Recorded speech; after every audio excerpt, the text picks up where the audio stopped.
जय श्री राधे कृष्ण दोस्तों, हर हर महादेव, जय माता दी। भगवान महादेव, भगवान श्री हरि विष्णु और माता रानी की कृपा आपके जीवन में हमेशा बनी रहे। दोस्तों, साल 2024 का पितृपक्ष शुरू होने वाला है। आज इस वीडियो में मैं आपको जानकारी दूंगी कि पितृपक्ष में वो कौन सी महत्वपूर्ण बातें हैं जिनका ध्यान हमें बिल्कुल ही रखना है। सुहागिन महिलाओं को वो कौन सा कार्य है जो पितृपक्ष में बिल्कुल नहीं करना चाहिए। रसोई घर से जुड़े हुए नियम क्या हैं, पूजा घर से जुड़े हुए नियम क्या हैं, साथ ही पितृपक्ष कब शुरू हो रहा है और पितृपक्ष कब समाप्त हो रहा है। इसके अलावा भी और भी कई सारी महत्वपूर्ण बातों की जानकारी आपको आज इस वीडियो में मैं देने जा रही हूँ।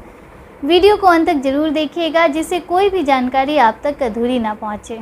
सबसे पहले आपको जानकारी देती हूँ कि साल 2024 में पितृपक्ष का प्रारंभ कब से हो रहा है। दोस्तों, भाद्रपद मास की पूर्णिमा तिथि से पितृपक्ष का प्रारंभ हो जाता है। वैसे तो पूर्णिमा हमें 17 सितंबर को मिल रही है, लेकिन स्नान दान की पूर्णिमा हमें प्राप्त हो रही है 18 सितंबर से। इसलिए 18 सितंबर 2024 से पितृपक्ष की शुरुआत हो रही है। दिन होगा बुधवार और 2 अक्टूबर 2024 को पितृपक्ष का समापन हो रहा है। इस दिन आश्विन मास की अमावस्या तिथि होती है। इसके अगले दिन से फिर नवरात्रि का पर्व प्रारंभ हो रहा है। दोस्तों, पितृपक्ष के लिए हमारे शास्त्रों में कहा गया है कि पितृपक्ष 15 दिनों का वो समय है जब हमारे पूर्वज स्वर्ग लोक से धरती लोक पर आते हैं, हमारे आसपास रहते हैं, हमारे दरवाजे पर रहते हैं, हमारे घर में रहते हैं। इसलिए हमें कुछ ऐसे विशेष कार्य जरूर करने चाहिए जिससे कि जब पितृपक्ष स्वर्ग लोक वापस लौटें तो हमें अपना आशीर्वाद देकर जाएं। पितरों का आशीर्वाद हमारे जीवन में बहुत महत्वपूर्ण होता है। हमें ये कोशिश करनी चाहिए कि हम ऐसा कोई भी कार्य इन 15 दिनों में ना करें। वैसे तो कभी नहीं करना चाहिए, पर विशेषकर इन 15 दिनों में ऐसा कोई भी कार्य ना करें जिससे हमारे पितृ हमसे रुष्ट होकर वापस जाएं। आइए शुरुआत करते हैं और सभी महत्वपूर्ण बातों को जान लेते हैं। सबसे पहले मैं सुहागिन शादीशुदा महिलाओं के लिए ये चीज़ बताने जा रही हूँ कि आपको पितृपक्ष के दौरान क्या नहीं करना चाहिए। दोस्तों, आप लोग ध्यान रखिएगा कि पितृपक्ष के दौरान कभी भी शादीशुदा महिलाएं पीला सिंदूर या फिर जिसे हम ऑरेंज सिंदूर कहते हैं वो आप कभी भी ना लगाएं। भूल कर भी इन 15 दिनों में कभी भी पीला सिंदूर ना लगाएं। इसके अलावा आप अपने हेयर कट को ना करवाएं, थ्रेडिंग ना करवाएं, नेल्स ना कटवाएं। अगर ज़रूरी है तो ना करें। अगर आपको लगता है कि ये 15 दिन में मतलब बढ़ जाएंगे, आपको करवाना ही है, तो आप पितृपक्ष से पहले करवा लें, लेकिन इन 15 दिनों में भूल कर भी ये सब कार्य ना करें। वैसे तो हेयर कट और शेविंग पुरुषों के लिए भी मना ही किया जाता है, उन लोगों को भी इस चीज़ का त्याग करना चाहिए। पर कई बार ऐसा होता है कि पुरुष प्राइवेट जॉब में रहते हैं, जिनके लिए उन्हें मतलब अपने आप को मैनेज करके रहना ज़रूरी होता है। इसलिए अगर बहुत ज़रूरी हो तभी, अगर बच सके तो ज़रूर बचना चाहिए। पुरुषों को भी इन 15 दिनों में हेयर कट और शेविंग वगैरह बिल्कुल भी नहीं करना चाहिए। अगर निकल जाता है तो अच्छी बात है, अगर नहीं निकल पा रहा है, ज़रूरी है, तो फिर करवा सकते हैं। इसके अलावा एक जो महत्वपूर्ण बात का हमें ध्यान रखना है कि हमें पितृपक्ष में किसी भी नई चीज़ की शुरुआत नहीं करनी है। हमें कोई अनुष्ठान नहीं करना चाहिए, कोई बहुत बड़ा पूजा पाठ नहीं करना चाहिए।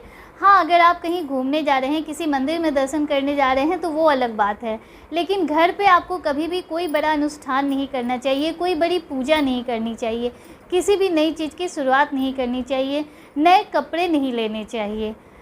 कोशिश तो यही कीजिए कि आप नए कपड़े न लें। पर कई बार होता है ना कि इन 15 दिनों में किसी बच्चे का बर्थडे आ गया तो बच्चों को तो हम लोग बहला नहीं सकते, तो बच्चों के लिए सब कुछ माफ़ होता है। अगर ज़रूरी है तो आप 17 सितंबर से पहले ले लें, लेकिन अगर किसी वजह से ना ले पाएँ तो आप बच्चों के लिए कपड़े वगैरह ले सकते हैं। खुद के लिए कभी भी नए वस्त्र इस पितृपक्ष के दौरान आप बिल्कुल भी ना लें। दोस्तों, आप में से कई लोगों का सवाल था कि क्या पितृपक्ष में हमें पूजा करनी चाहिए। बिल्कुल, पितृपक्ष में तो आपको पूजा जरूर करनी चाहिए। जैसी साधारण नियमित पूजा आप करते हैं, आपको पितृपक्ष में वो बिल्कुल नहीं छोड़नी है। आपको पूजा जरूर करनी है, क्योंकि पितृपक्ष में कभी भी घर को उपवास नहीं रखा जाता है, तो घर कभी भी कोरा ना रहे। आप जैसे साधारण सी सुबह शाम की पूजा नियमित करते हैं, वैसी ही पूजा आप करती रहें। पितृपक्ष में कभी भी पूजा को ख़त्म ना करें कि नहीं ये तो पितरों का समय है तो हम देवता की पूजा नहीं करेंगे। नहीं, ये बिल्कुल भी ना करें। पितृपक्ष में प्रतिदिन पूजा जरूर करें। इसके अलावा रसोई घर से जुड़ी कुछ महत्वपूर्ण बातें हैं जिनका ध्यान आपको बिल्कुल भी रखना चाहिए। इन 15 दिनों में आप कोशिश करें कि आप कभी भी बहुत ज़्यादा आटा गूँथकर फ्रिज में ना रखें, क्योंकि आटा कहा जाता है कि गुथा हुआ आटा अगर हम फ्रिज में रखते हैं तो वो पिंडी स्वरूप हो जाता है, फिर हमारे पूर्वज आकर उसे ग्रहण करते हैं। तो भूल कर भी कभी भी बहुत ज़्यादा आटा ना गूँथें, जितना ज़रूरत हो आप उतना ही गूँथें। जब भी अगर ज़रूरत पड़ेगी तो हम लोग फिर से गूँथ लेंगे। कभी भी कोशिश कीजिए कि आप बहुत ज़्यादा आटा गूँथकर फ्रिज में ना रखें। लेकिन अगर मजबूरी है कि आपके पास समय नहीं है, सुबह बच्चों का स्कूल है, पति को ऑफिस जाना होता है, कई महिलाएं रखती हैं रात में आटा गूँथकर, अगर बहुत मजबूरी है आपको ये करना ही है तो आप आटे में अपनी उंगलियों की छाप ज़रूर छोड़ दें। कभी भी आटा पूरा ऐसे गोल करके फ्रिज में गूँथ कर नहीं रखें। अगर रखना ही है तो आप उस पर अपनी उंगलियों की छाप ज़रूर छोड़ दें।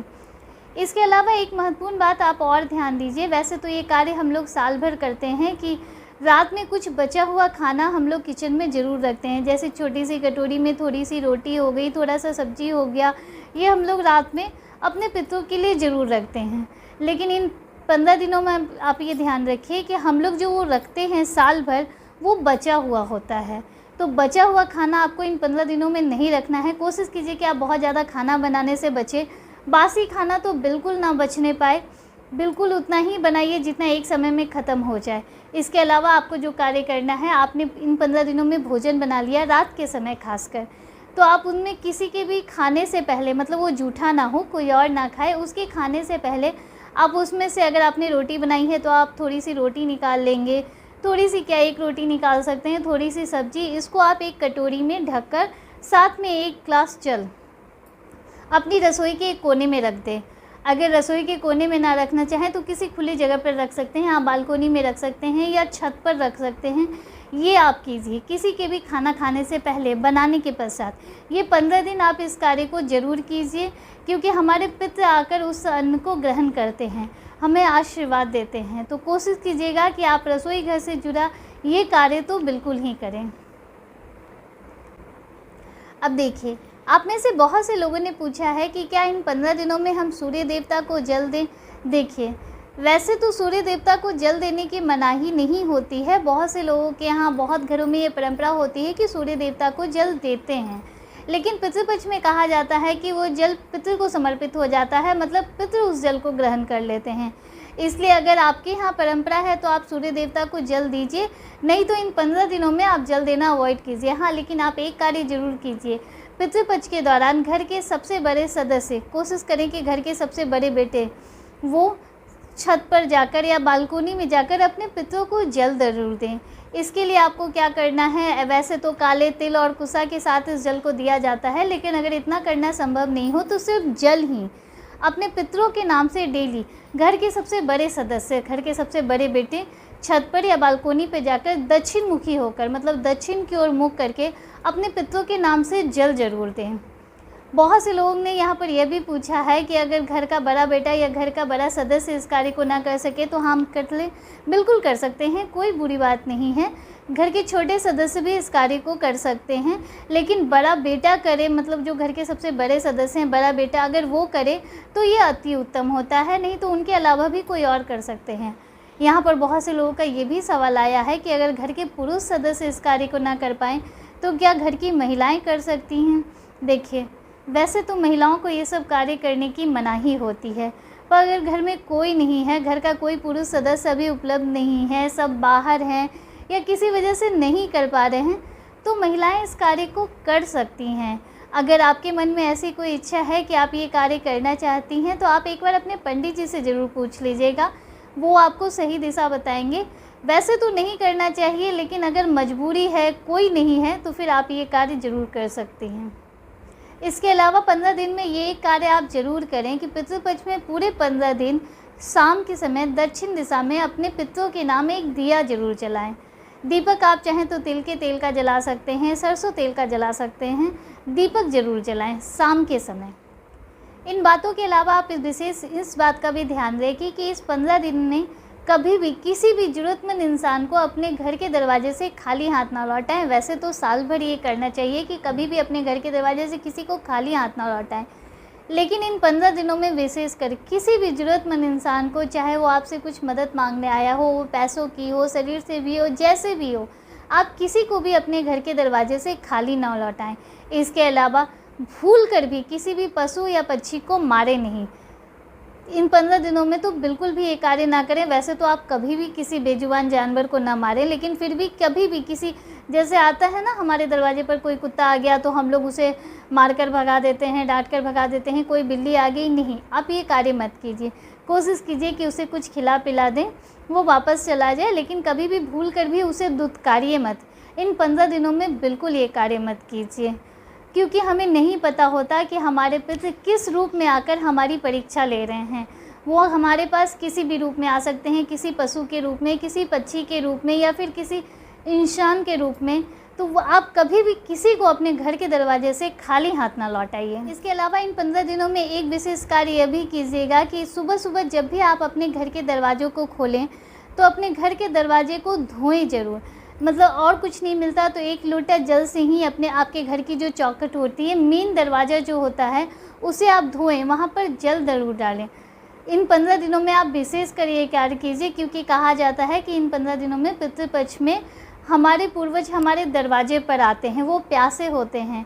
इसलिए कभी भी जब भी आप अपना दरवाज़ा खोलें इन 15 दिनों में विशेषकर, तो वहाँ पर जल ज़रूर डालें। दोस्तों, और भी विशेषकर बहुत छोटी छोटी सी बातें हैं जिनका ध्यान अगर हम लोग पितृपक्ष में रखेंगे तो उनका आशीर्वाद हमें ज़रूर प्राप्त होगा। कहते हैं कि जब पितृ प्रसन्न होते हैं तो हमारे जीवन से हर दुख, हर परेशानी को हर लेते हैं, लेकिन जब हमारे ऊपर पितृदोष होता है तो उसका बहुत कम ही उपाय होता है। आप लाख कोशिश करते रह जाइए, पितृ नहीं मानते।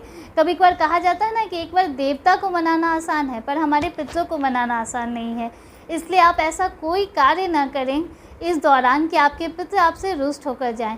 बहुत छोटी छोटी सी चीज़ें हैं जो दिखने में बहुत साधारण लगती हैं, लेकिन उनका ध्यान हमें अवश्य रखना चाहिए।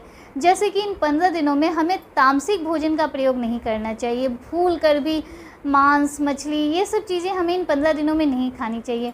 वैसे तो प्याज लहसुन का खाना भी वर्जित माना गया है, लेकिन कई लोगों के यहाँ ये संभव नहीं होता, बिना प्याज लहसुन के उनके यहाँ खाना नहीं बनता। तो प्याज लहसुन भले ही आप एक समय के लिए ना छोड़ें, लेकिन मांस, मंदिरा, ये सब का प्रयोग तो बिल्कुल भी ना करें। वैसे तो नहीं खाना चाहिए, नहीं ही पीना चाहिए, लेकिन इन 15 दिनों में विशेषकर आप ये कार्य ना करें। इसके अलावा शादीशुदा महिलाओं के लिए कहा जाता है कि वो मायके, ससुराल, मतलब इस तरह से ना करती रहें। अगर आप ससुराल में हैं तो ससुराल में रहें, अगर आप मायके में हैं तो पितृपक्ष के दौरान मायके में ही रहें। मतलब आना जाना ना करें। अगर पहली बार आना जाना हो तो बिल्कुल भी ना करें। जहाँ पे भी हैं आप अभी फ़िलहाल वहीं रहिए। 15 दिन के लिए कहा जाता है कि ससुराल, मायके, मतलब आना जाना नहीं किया जाता है। इसके अलावा बहुत छोटी सी बात है, लेकिन इन पितृपक्ष में कोशिश करें कि आप बेटी के घर का कुछ ना खाएं। जहां आपने बेटी ब्याही है उनके घर का आप इस 15 दिनों में विशेष कर कुछ ना खाएं। इस बात का ध्यान आप अवश्य रखें। अगर मजबूरी है, खाना बहुत ज़रूरी है, उसके बिना काम नहीं चल पा रहा है, तो आप उन्हें कुछ दक्षिणा अपनी बेटी के हाथ में जरूर रखें, भले ही वो 1 रुपया ही क्यों ना हो। लेकिन आप इस तरह से कभी भी बेटी के घर का खाना नहीं खाएँ। अगर आप खा रहे हैं तो दक्षिणा के स्वरूप में 1 रुपया ही क्यों ना हो, अपनी बेटी के हाथ पर ज़रूर रखें। पूजा घर से जुड़ा एक और नियम है जो मैं आपको बताना भूल गई। आप अपने पूजा घर में नियमित पूजा करें और कोशिश करें कि पूजा घर के दरवाजे पर, मतलब जहाँ भी आपने अपना मंदिर बनाया हुआ है, वो रूम है या फिर छत पर मंदिर है, जहाँ कहीं भी अपने पूजा घर के दरवाजे पर 1 लोटा जल ज़रूर भर कर रखें। इससे भी आपके पितृ प्रसन्न होते हैं। दोस्तों, हमारे जीवन में हमारे पितरों का बहुत बड़ा स्थान है। वो खुश होते हैं तो हमारे जीवन में हर परेशानी का हल हो जाता है। कोशिश कीजिएगा कि जो बातें मैंने आपको बताई हैं आप इस बातों का ध्यान रखिए। इसके अलावा अगर और भी किसी भी तरह की जानकारी आपको चाहिए तो आप कमेंट में बिल्कुल पूछ सकते हैं। मैं बहुत जल्द आपके सवालों का जवाब दूंगी। उम्मीद करती हूँ कि आपको हमारा वीडियो पसंद आया होगा। अगर वीडियो पसंद आया है तो आपसे एक रिक्वेस्ट है कि आप इसे शेयर ज़रूर कीजिए, दूसरों के साथ लाइक ज़रूर कीजिए और कमेंट ज़रूर कीजिए। आपका कमेंट ही वो एक ज़रिया है जिससे हमें ये पता चलता है कि आपको हमारा वीडियो पसंद आ रहा है और आगे के लिए इससे हमें मोटिवेशन मिलती है। कमेंट ज़रूर कीजिएगा, सब्सक्राइब ज़रूर कीजिएगा, जिससे कि आगे भी आपको ऐसी ही रोचक जानकारियाँ मिलती रहें। मिलते हैं आपसे अगले वीडियो में। तब तक के लिए हर हर महादेव, जय श्री राधे कृष्णा, जय माता दी।